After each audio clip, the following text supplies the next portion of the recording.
Tipos de serviços e suas características na contratação pública. A Instrução Normativa número 5, de 2017, estabelece critérios para a contratação de serviços pela Administração Pública Federal direta, autárquica e fundacional. No seu artigo 14, são definidos os serviços comuns como aqueles cujos padrões de desempenho e qualidade podem ser objetivamente definidos pelo ato convocatório, utilizando especificações usuais do mercado. Isso significa que esses serviços são facilmente encontrados e comparados no mercado, como limpeza, vigilância, entre outros. Já os serviços prestados de forma contínua, conforme o artigo 15, são essenciais e visam atender à necessidade pública de forma permanente e contínua, por mais de um exercício financeiro. Por exemplo, a manutenção predial de um órgão público é um serviço contínuo, pois precisa ser realizado continuamente para garantir a integridade do patrimônio público.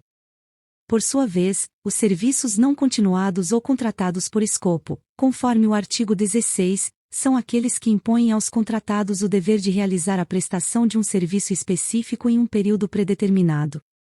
Um exemplo seria a realização de um evento específico, como uma conferência, que tem um início e um fim definidos. A subseção 3ª trata dos serviços com regime de dedicação exclusiva de mão de obra, conforme o artigo 17. Esses serviços exigem que os empregados da contratada fiquem à disposição nas dependências da contratante para a prestação dos serviços, não compartilhem recursos humanos e materiais disponíveis de uma contratação para execução simultânea de outros contratos, e possibilitem a fiscalização pela contratante quanto à distribuição, controle e supervisão dos recursos humanos alocados aos seus contratos. O artigo 18 estabelece que, para as contratações dos serviços com regime de dedicação exclusiva de mão de obra, o procedimento de gerenciamento de riscos deve contemplar o risco de descumprimento das obrigações trabalhistas, previdenciárias e com a FGTS da contratada. Isso significa que a administração pública deve avaliar e mitigar os riscos relacionados a essas obrigações, garantindo que a contratada cumpra com todas as suas responsabilidades trabalhistas e previdenciárias. Para o tratamento desses riscos, podem ser adotados controles internos, como a conta depósito vinculada, bloqueada para movimentação, ou o pagamento pelo fato gerador. A escolha entre esses critérios deve ser justificada com base na avaliação da relação custo-benefício, garantindo a segurança e a transparência nas contratações públicas. Esses dispositivos da Instrução Normativa número 5, de 2017, visam garantir a eficiência, a transparência e a legalidade das contratações de serviços pela administração pública, protegendo os interesses públicos e evitando problemas como a precarização do trabalho e a má utilização dos recursos públicos. Procedimento da contratação de serviços na administração pública.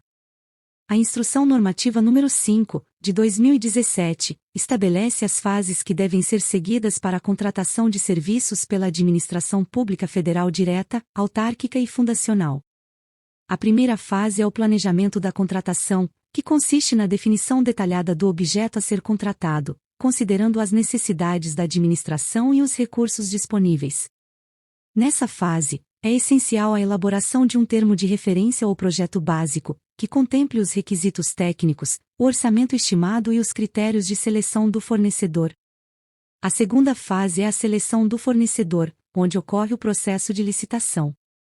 Dependendo do valor e da complexidade da contratação, a licitação pode seguir diferentes modalidades previstas na Lei de Licitações, como concorrência, tomada de preços, convite ou pregão. O objetivo é selecionar a proposta mais vantajosa para a administração, considerando critérios como preço, qualidade técnica, prazo de entrega, entre outros. A fase de gestão do contrato ocorre após a seleção do fornecedor e a assinatura do contrato. Nessa etapa, a administração deve acompanhar a execução do contrato, verificando se o fornecedor está cumprindo todas as obrigações previstas, como prazos, qualidade do serviço e condições de pagamento. A gestão do contrato visa garantir que os interesses da administração sejam protegidos e que o serviço seja prestado de forma adequada. É importante ressaltar que o nível de detalhamento das informações necessárias para cada fase da contratação deve considerar a análise de risco do objeto contratado. Por exemplo, se o serviço a ser contratado envolve atividades complexas ou de alto valor, o planejamento da contratação deve ser mais detalhado, prevendo possíveis problemas e formas de mitigá-los. Por outro lado, se o serviço é simples e de baixo valor, o planejamento pode ser mais simplificado.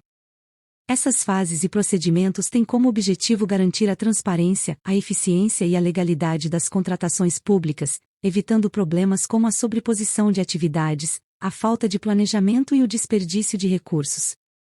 O cumprimento dessas etapas é fundamental para o bom funcionamento da administração pública e para a prestação de serviços de qualidade à sociedade. Planejamento da contratação de serviços na administração pública. A Instrução Normativa número 5, de 2017, estabelece as etapas do planejamento da contratação de serviços pela administração pública federal direta, autárquica e fundacional. Esse planejamento é fundamental para garantir a eficiência, transparência e economicidade nas contratações públicas, evitando problemas como sobrepreço, atrasos e insatisfação dos serviços prestados. A primeira etapa do planejamento da contratação é a realização de estudos preliminares. Nessa fase, são levantadas informações sobre a necessidade do serviço, considerando aspectos como a natureza do serviço, os objetivos a serem alcançados, a estimativa de demanda e os recursos disponíveis. Por exemplo, se um órgão público precisa contratar serviços de limpeza, os estudos preliminares irão identificar a frequência e a abrangência da limpeza necessária, os locais a serem atendidos e os recursos financeiros disponíveis. A segunda etapa é o gerenciamento de riscos, que consiste na identificação, análise e mitigação dos riscos envolvidos na contratação do serviço. Os riscos podem estar relacionados à qualidade do serviço, ao prazo de entrega, à capacidade técnica do fornecedor, entre outros. Por exemplo, ao contratar serviços de manutenção predial, é importante identificar o risco de atrasos nas intervenções, que podem impactar o funcionamento do prédio. A terceira etapa é a elaboração do termo de referência ou projeto básico, documento que define de forma detalhada o objeto da contratação, os requisitos técnicos, os prazos, as formas de pagamento, entre outras informações relevantes. Por exemplo, no caso da contratação de serviços de consultoria jurídica, o termo de referência irá descrever as atividades a serem realizadas pelos consultores, os prazos de entrega dos pareceres e os critérios de avaliação da qualidade dos serviços. É importante ressaltar que as etapas do planejamento da contratação devem ser seguidas mesmo nos casos de dispensa ou inexigibilidade de licitação, garantindo assim a transparência e a legalidade dos processos de contratação pública. Além disso, as contratações de serviços prestados de forma contínua, passíveis de prorrogações sucessivas, devem ser objeto de um planejamento especial, considerando a natureza prolongada desses contratos. A simplificação das etapas de estudos preliminares e gerenciamento de riscos é permitida para contratações de baixo valor ou de natureza padronizada, desde que sejam adotados os modelos de contratação estabelecidos nos cadernos de logística divulgados pela Secretaria de Gestão do Ministério do Planejamento, Desenvolvimento e Gestão. Essa simplificação visa agilizar os processos de contratação, sem comprometer a qualidade e a eficiência das contratações públicas. Por fim, a possibilidade de elaboração de estudos preliminares e gerenciamento de riscos comuns para serviços de mesma natureza, semelhança ou afinidade, permite a otimização dos recursos públicos, evitando a repetição de análises e garantindo a uniformidade nos processos de contratação. Essa prática contribui para a eficiência e a transparência das contratações públicas, beneficiando tanto a administração quanto os fornecedores e a sociedade em geral. Gratidão a todos! E não se esqueça de curtir o vídeo, se inscrever no nosso canal e compartilhar o vídeo com amigos e familiares para aumentar essa rede do bem. Ative o sininho também para receber todas as notificações de novos vídeos. Até mais!